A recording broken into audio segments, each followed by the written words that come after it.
चंदू जी जल्दी करिए, घर को तो आग लग चुकी है। दोनों बच्चे घर में हैं, हमें उन्हें बचाना होगा। मानो चिड़िया और चंदू चिड़ा जल्दी से घर के अंदर जाते हैं। चलो बच्चों, हमारे साथ चलो।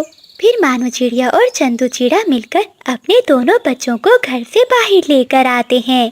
पूरी तरह से आग ने उनके घर को लपेट में ले लिया था।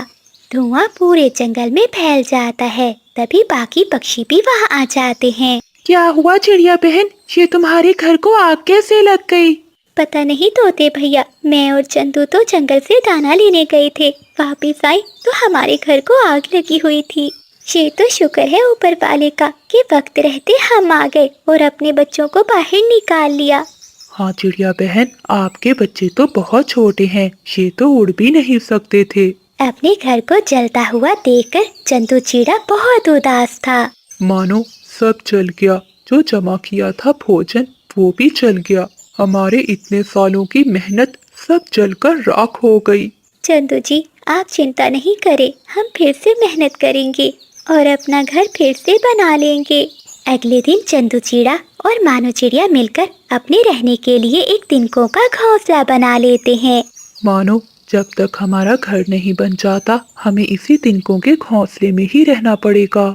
आप चिंता नहीं कीजिए, सब ठीक हो जाएगा। ठीक है मानो, मैं जा रहा हूँ काम पर। फिर चंदू चिड़ा काम पर चला जाता है। वो कबूतर चाचा के खेत में काम करता था। बच्चों, ये दाना तोता देकर गया है, आप दोनों खा लो।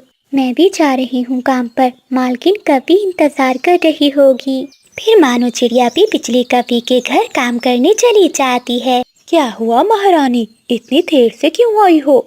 तो कल से मेरे घर पर ना आना, बहुत नौकरानियां हैं जंगल में। बस एक बार कहने की जरूरत है, देखना बाहर लाइन लगी होगी। मालकिन मुझे माफ कर दीजिए, आइंदा से ऐसा कभी नहीं होगा। अच्छा ठीक है, जा रसोई में खाना बना। दूसरी ओर चंदू चिड़ा भी कबूतर चाचा के खेतों में काम कर रहा था। तभी उसे जमीन में कुछ चमकता हुआ दिखाई देता है। अरे ये क्या चमक रहा है, जरा देखता हूँ। ऐसा कहते हुए चंदू चिड़ा जमीन की खुदाई करने लगता है। अरे ये क्या, ये तो एक कटोरी है। हाय रे मेरी फूटी किस्मत, मुझे लगा शायद कोई खजाना होगा। दिन भर काम करने की वजह से चंदू चिड़ा थक जाता है और एक पेड़ के नीचे बैठ जाता है।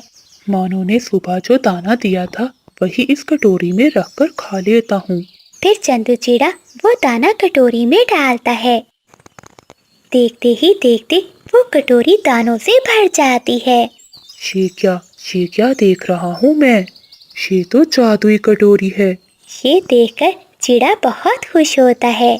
ऊपर वाले ने हमसे जो लिया उसके बदले में हमें दुगना दे दिया। चंदू चिड़ा शाम को खुशी खुशी वो कटोरी लेकर अपने घर चला जाता है। चंदू जी, घर में आज खाने को कुछ भी नहीं है, बस यही एक आम है जो थोड़ा खराब आता है। लेकिन वो कौन हो सकता है बाबा? वो है उल्लू चोर। बाबा की बातों को सुनकर सभी दंग रह गए।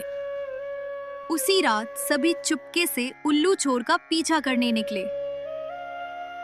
तभी सभी ने देखा कि एक पेड़ की डाल पर उल्लू चोर दाने गिन रहा था। सब एक दूसरे पे शक कर रहे हैं और मैं आराम से दाने जमा कर रहा हूं। अब मैं जंगल का सबसे अमीर पक्षी बनूंगा। तभी पीछे से सभी पक्षी एक साथ बोले, रुक जाओ। तभी उल्लू चोर चौंक गया। उल्लू चोर, तुमने सबको डराकर दाने चुराए, बच्चों को भूखा रखा और फिर जंगल में झगड़ा भी करवाया। हाँ, क्योंकि मैं कमजोर हूं, कोई मुझे नहीं पूछता, इसलिए मैंने अपनी दुनिया खुद बनाई। पर दुनिया तो चोरी से नहीं, दोस्ती से बनती है। अगर तुम हमें बताते तो हम तुम्हारे साथ दाने बांटते हैं। उल्लू चोर चुप हो गया, उसकी आंखों में पछतावा था। तभी अचानक ऊपर से आवाज आई, बहुत हो गया। सब ऊपर देखते हैं। वहां पर जालिम चील और खूंखार चील दोनों भाई सामने थे। उल्लू चोर अकेला नहीं था। तभी जालिम चील की बातों को सुनकर सब चौंक जाते हैं। चोरी की योजना असल में भोला कौवा ने बनाई थी। उल्लू को सामने करके वो असली मास्टरमाइंड बन के बैठा हुआ था। तभी सभी एक साथ बोले, क्या क्या क्या? भोला कौवा? भोला कौवा? कौवा? नहीं, मैं तो बस दाने इकट्ठा कर रहा था। अरे ओ करम चली, बस दिन भर बर्तनों को ही रगड़ती रहती है। चल जा यहाँ से, घर में मेहमान आने वाले हैं। जाकर घर की अच्छे से सफाई कर दे। जी माँ जी, अभी करती हूँ। सारा घर साफ करने के बाद कोमल चिड़िया थकी हारी अपने घोंसले में जाकर सो जाती है। अरे ओ बहू, कहाँ मर गई तू? चिड़िया घबराकर उठ जाती है और अपनी सासू माँ के पास जाती है। जी माँ जी, मैं तो बस काम खत्म करने के बाद थोड़ा आराम करने गई थी। अरे ओ करम चली, क्या तेरे माँ बाप ने तुझे सोना ही सिखाया है? चल इधर आ और मेरे पाँव में मालिश कर दे। कोमल चिड़िया के साथ रोज उसकी सास का ऐसे ही जुल्मो सितम होता रहता है। दिन भर काम करने के बाद भी उसकी जालिम सास उसे आराम करने नहीं देती। एक दिन चिड़िया की सहेली तोती आती है। कोमल, कैसी हो? शादी के बाद तो बहुत बदल गई हो। हाँ हाँ तोती बेटी, बदलेगी ना, दिन भर खा पी कर सोती जो रहती है। अरे शेखिया चिड़िया, तुम कितनी लकी हो, तुम्हें कितनी अच्छी सास मिली है। अपनी सास के सामने कोमल अपनी सहेली चिंकी से कहती है। अच्छा चिंकी, बताओ क्या खाओगी? चिड़िया की सास ये सुनकर कहती है, कोमल बहू, जरा इधर मेरी बात तो सुनना। जी माँ जी। तेरे बाप ने यहाँ मुफ्त में राशन खोल रखा है क्या, जो तू किसी को भी भोजन खिला रही है? बेचारी चिड़िया अपनी सहेली को लेकर अपने कमरे में चली जाती है। कोमल, तुम्हारी सास तो बहुत अच्छी है, तुम्हारा कितना ख्याल रखती है। ये सुनकर चिड़िया रोने लगती है। कोमल, क्या हुआ, तुम ऐसे रो क्यों रही हो? चिंकी बहन, मैं दिन भर घर का काम करती हूँ। काम करते करते देखो मेरे पंख भी सूज गए हैं। आधी रात तक मैं अपनी सास के पाँव की मालिश करती हूँ, फिर भी मेरी सास मुझ पर बहुत अत्याचार करती है। कई बार तो वो मुझे मारती भी है। कोमल, तुम पर तो बहुत अत्याचार हो रहा है, तुम ये सब बर्दाश्त मत करो। इतना कहकर चिंकी तोती वहाँ से चली जाती है। बेचारी चिड़िया रोती रोती अपने घोंसले में सो जाती है। इतने में सास की आवाज फिर से आती है। अरे ओ करम चली, इधर आ, टाइम मिला नहीं कि सो गई घोड़े बेचकर। चिड़िया घबरा कर उठती है और अपनी सास के पास आती है। जी माँ जी। अरे ओ महारानी, रात को मेहमान आने वाले हैं, जाकर रसोई में भोजन बना। और सुन, भोजन अच्छे से बनाना, कहीं मेहमानों के सामने मेरी बेइज्जती ना करवा देना। दिन भर थकी हारी कोमल चिड़िया रसोई में जाती है और भोजन बनाने लगती है। इतने में घी चिड़िया के पंख पर आकर गिरता है। उसका पंख जल जाता है। वो जोर से चिल्लाती है और रोते रोते बाहर आती है। अब क्या हुआ करम चली? माँ जी, देखिए मेरा पंख जल गया, बहुत दर्द हो रहा है। मैं अभी बुलबुल डॉक्टर से दवा लेकर आती हूँ। काम चोर कहीं की, अगर काम नहीं करना तो बहाने बनाने लग गई है। चल जाकर काम कर रसोई में। बेचारी कोमल चिड़िया उस जले हुए पंख के साथ सारा भोजन बनाती है। रात हो जाती है। चिड़िया की सास के मेहमान कौवे आ जाते हैं। चिड़िया कौवों को भोजन देती है। वो कौवे भोजन खाते हैं। छी, ये कैसा भोजन बनाया है तुम्हारी बहू ने? ऐसा भोजन खाने से तो अच्छा था कि हम किसी 5 स्टार होटल में खाना खा लेते। चलो बादल जी, चले यहाँ से। गुस्से में वो कौवे वहाँ से चले जाते हैं। आज तूने मेरी सबके सामने बेइज्जती करवा दी। ना जाने मैं तुझे क्यों ब्याह कर ले आई। रात होते ही बंटी चिड़ा भी घर आ जाता है। तभी उसकी माँ बंटी को सारी बात बताती है। बंटी गुस्से में अपनी पत्नी के पास जाता है। ये क्या कोमल, तुमने भोजन इतना बेस्वाद बनाया कि तुम्हारी वजह से माँ को आज कितनी बातें सुननी पड़ी। मैं तो तुमसे शादी करके ही पछता रहा हूँ। ऐसा कहते हुए बंटी चिड़िया को मारने लगता है। अगली सुबह हो जाती है। बहू, घर में सब्जी खत्म हो गई है, जा बाजार से सब्जी लेकर आ। बेचारी कोमल बुखार में गर्म तवे की तरह तप रही थी और पंख भी जला हुआ था। माँ जी, मुझे बहुत बुखार है और पंख में भी बहुत दर्द है। आज मैं नहीं जा सकती, आप जाकर ले आइए ना।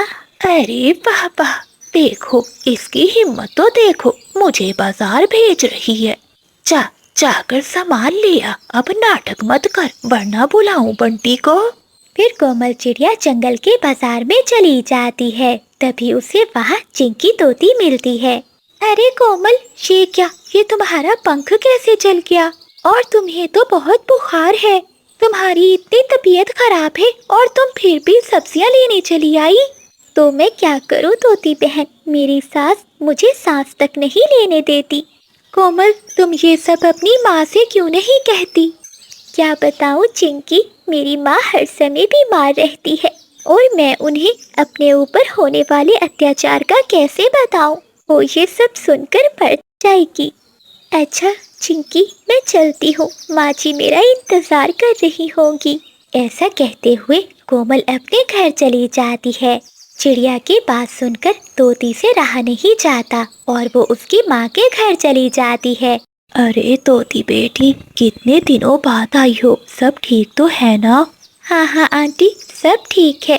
आंटी, क्या कोमल आई नहीं आपसे मिलने? चिंकी, मेरी बेटी बहुत नसीब वाली है जो उसे इतना अच्छा ससुराल मिला और उसे इतना प्यार करने वाली सास मिली जो उसे बेटी की तरह रखती है। आंटी, ये सब झूठ है, आपकी बेटी पर बहुत अत्याचार हो रहा है। वो सुखी नहीं बल्कि बहुत दुखी है। ऐसा कहते हुए तोती सारी बात चिड़िया की माँ को बताती है। चिड़िया की माँ ये सुनकर बहुत गुस्से में आ जाती है और वो अपनी बेटी के ससुराल में जाती है। तुम मेरी बच्ची पर इतना जुल्म करती हो, तुम्हें शर्म नहीं आती? बहन जी, ये तुम क्या कह रही हो? मैंने तो कभी तुम्हारी बेटी पर जुल्म नहीं किया। अरे माँ, आप यहाँ, क्या हुआ? अब तो मैं मर गई, लगता है चिड़िया सब बता देगी अपनी माँ को। बेटी, तुम इतना अत्याचार क्यों सह रही हो? तुमने हमें बताया क्यों नहीं? ये आप क्या कह रही हैं माँ? आपसे ये सब किसने कहा? बेटी, ये सब मुझे चिंकी ने बताया है। नहीं नहीं माँ, मैं यहाँ बहुत खुश हूँ और सासू माँ जी तो मेरा बहुत अच्छे से ध्यान रखती हैं। बेचारी चिड़िया अपनी सास की बेइज्जती ना हो इसलिए झूठ बोलती है। हाँ माँ, मैं यहाँ बहुत खुश हूँ और माँ जी तो मुझे सगी बेटी से भी ज्यादा प्यार करती हैं। तो बेटी, तुम्हारा ये पंख कैसे जला? माँ, ये तो मैं रसोई में भोजन बना रही थी, तभी मेरा पंख जल गया। कोमल की ऐसी बातें सुनकर उसकी सास की आंखों में आंसू आ जाते हैं और वो मन में सोचती है, मैंने अपनी बहू पर कितना अत्याचार किया और आज इसने मुझे बेइज्जत होने से बचा लिया। फिर चिड़िया की माँ वहाँ से चली जाती है। कोमल की सास को अपने किए पर बहुत पछतावा होता है और वो अपनी बहू से माफी मांगती है। नहीं नहीं माँ जी, आप ऐसा मत बोलिए, आप तो मेरी माँ जी हैं। माँ तो हमेशा माँ ही होती है। बेटी, तुम सच में बहुत अच्छी बहू और बेटी हो, मुझे माफ कर दो। उस दिन के बाद से कोमल चिड़िया की जिंदगी बदल जाती है। उसकी सास अब उसे अपनी बेटी बनाकर रखती है और बंटी चिड़ा भी अब अपनी पत्नी से प्यार करने लगता है। प्यारे दोस्तों, इस कहानी को लाइक, चैनल को सब्सक्राइब और अपने दोस्तों के साथ शेयर करना मत भूलिएगा। आपका धन्यवाद। मामा जी, आपको तो पता है कुछ दिनों पहले मेरे पास एक भी पैसे नहीं थे। फिर मुझे एक रहस्य का पता चला और अब मेरे पास पैसों की कमी नहीं है। भांजे, ऐसा कौन सा खजाना तुम्हारे पंखों में लग गया है, मुझे भी बताओ। बादल काका और उसका मामा आपस में बातें कर रहे थे, तभी चुन्नू चिड़ा वहाँ आ जाता है। तुम दोनों किस रहस्य की बात कर रहे हो? तुम दोनों मामा भांजा तो चोरी किया करते थे। चुन्नू यार, मेरे पंखों में एक ऐसी चीज लगी है कि अब मुझे चोरी करने की कोई जरूरत नहीं है। अब तो मेरे पास घर बैठे सोते जागते पैसे आते हैं। भांजे, मुझे भी बता वो कौन सी चीज है। देख, मैं तेरा मामा हूँ, तू मेरा भांजा होने के नाते मुझे तो बता ही सकता है। नहीं नहीं मामा जी, मैं आपको भी नहीं बता सकता, वरना तुम पूरे जंगल में सभी को बता दोगे। इतना कहकर बादल कौवा वहां से चला जाता है और बादल के मामा जी भी उसके पीछे उड़ जाते हैं। ये दोनों किस चीज की बात कर रहे थे, मुझे पता लगाना ही होगा। फिर चुन्नू चिड़ा अपने घर चला जाता है।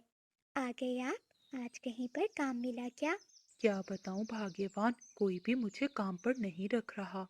पता नहीं हम अपना जीवन कैसे गुजारेंगे।